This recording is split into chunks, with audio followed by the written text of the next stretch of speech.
ಕ್ಷೇತ್ರ ವ್ಯಾಪ್ತಿಯ ರಾಜೀವ್ ನಗರ ಮಹಿಳಾ PU ಕಾಲೇಜ್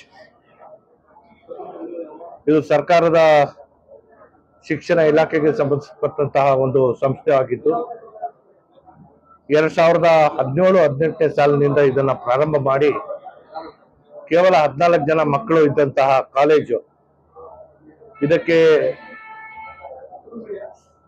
ಏನು ಸಾರ್ವಜನಿಕ ಉದ್ದೇಶಕ್ಕಾಗಿ ಮೀಸಲಿಟ್ಟಂತಹ ಜಾಗ ಮೈಸೂರು ನಗರಾಭಿವೃದ್ಧಿ ಪ್ರಾಧಿಕಾರದಿಂದ ಪಡ್ಕೊಂಡು ಮೈಸೂರು ನಗರಾಭಿವೃದ್ಧಿ ಪ್ರಾಧಿಕಾರದ ವತಿಯಿಂದಲೇ ನೆಲ ಅಂತಸ್ತಿನ 9 ಕೊಠಡಿಗಳನ್ನ ನಾವು ಕಟ್ಟಿ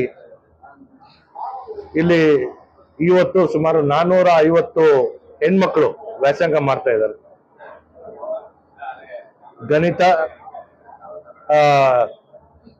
ಏನು ಇಲ್ಲಿ ಕಾಮರ್ಸ್, ಸೈನ್ಸ್ ಮತ್ತು ಆರ್ಟ್ಸ್ 3 ಸ್ಟ್ರೀಮ್ ನಲ್ಲಿ ಶಿಕ್ಷಣ ಬೋಧನೆ ಮಾಡುವಂತ ವ್ಯವಸ್ಥೆ ಇದೆ. ಸ್ಥಳದ ಅಭಾವ ಇದ್ದಿದ್ದ ಕಾರಣದಿಂದ ಇವತ್ತು ಕರ್ನಾಟಕ ಗ್ರಾಮೀಣ ಅಭಿವೃದ್ಧಿ ಸಂಸ್ಥೆ ಇದು ಸರ್ಕಾರದ ಅಂಗಸಂಸ್ಥೆ ಆಗಿರೋದ್ರಿಂದ ಈ ಸಂಸ್ಥೆಯ CSR ಫಂಡ್ ಇದರಲ್ಲಿ 1,25,00,000 ಅಂದಾಜು ಪಟ್ಟಿಯನ್ನು ತಯಾರಿಸಿ ಅನುಮೋದನೆಯನ್ನು ಪಡೆದು ಮೊದಲನೇ ಅಂತಸ್ತಿನ 9 ಕೊಠಡಿಗಳ ಕಾಮಗಾರಿಗೆ ನಾವು ಚಾಲನೆ ಕೊಟ್ಟಿದ್ವಿ.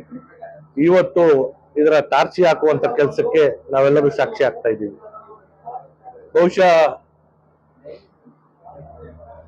9 ಕೊಠಡಿಗಳನ್ನ ಹೆಚ್ಚುವರಿಯಾಗಿ ಕೊಡೋ ಮೂಲಕ ಆ ಹೆಣ್ಮಕ್ಕಳಿಗೆ ಶೈಕ್ಷಣಿಕವಾದಂತಹ ಒಂದು ಅವಕಾಶ ಮತ್ತು ಗುಣಮಟ್ಟದ ಶಿಕ್ಷಣ ಕೊಡುವಂಥದ್ದಕ್ಕೆ ನಾವು ಮುಂದಾಗ್ತಾ ಇದ್ದೀವಿ. ಇವತ್ತು ಪೈಪೋಟಿ ಖಾಸಗಿ ಸಂಸ್ಥೆಗಳಿಂದ ಇರೋದ್ರಿಂದ ಈ ಸಂಸ್ಥೆಗೆ ಒಂದು ಪ್ರಯೋಗಾಲಯ ಆಗಿರ್ಬೋದು ಅಥವಾ ಕಂಪ್ಯೂಟರ್ ಲ್ಯಾಬ್ ಇದರಿಂದ ಒಂದು ಪ್ರೊಜೆಕ್ಟರ್ ಸ್ಕ್ರೀನ್ ಮತ್ತು ಆನ್ಲೈನ್ ಮೂಲಕ ಬೋಧನೆ ಮಾಡುವಂತ ವ್ಯವಸ್ಥೆಗೂ ಕೂಡ ಹೆಚ್ಚುವರಿಯಾಗಿ ನನ್ನ ಕ್ಷೇತ್ರ ವ್ಯಾಪ್ತಿಯಲ್ಲಿ ಇರುವಂತಹ 4 ಪದವಿ ಪೂರ್ವ ಕಾಲೇಜುಗಳಿಗೆ ಮತ್ತು ಪ್ರಥಮವಾಗಿ 1 ಪ್ರೌಢಶಾಲೆಗೆ ನಾವು ಕೈ ಎತ್ಕೊಂಡಿದ್ದೀವಿ.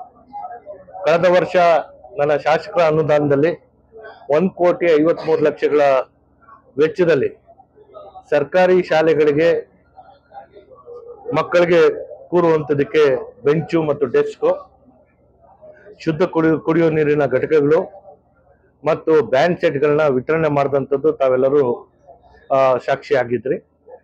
ಪ್ರಸ್ತುತ ವರ್ಷದಲ್ಲೂ ಕೂಡ ಇದನ್ನ ಇರುವಂತಹ ಇತರೆ ಶಾಲೆಗಳಿಗೆ ಅಗತ್ಯ ಇರುವಂತಹ ಮೂಲಭೂತ ಸೌಕರ್ಯಗಳನ್ನ ಕೊಡೋ ಜೊತೆಗೆ ಆದ್ಯತೆ ಶೌಚಾಲಯಗಳನ್ನ ನಿರ್ಮಿಸಿ ಅಲ್ಲಿಗೆ ಬೇಕಾಗಿರುವಂತಹ ಬೇರೆ ವ್ಯವಸ್ಥೆಗಳನ್ನ ಕೊಡುವಂಥದ್ದಕ್ಕೆ ಈ ವರ್ಷ ನಾನು ನನ್ನ ಶಾಸಕರ ಅನುದಾನವನ್ನು ಬಳಕೆ ಮಾಡಿಕೊಳ್ಳುವಂಥದ್ದಕ್ಕೆ ಮುಂದಾಗ್ತಾ ಇದ್ದೀನಿ. ಇವತ್ತು ಅನೇಕ ಕಂಪನಿಗಳು CSR ನಿಧಿಯಿಂದ ಏನವರು ಅವರ ಸೇವೆ ಮತ್ತು ಅವರ ಚಟುವಟಿಕೆಗಳನ್ನ ನಡೆಸಬೇಕು ಅಂತ ಸಂಸ್ಥೆಗಳಿಗೆ ನಾನು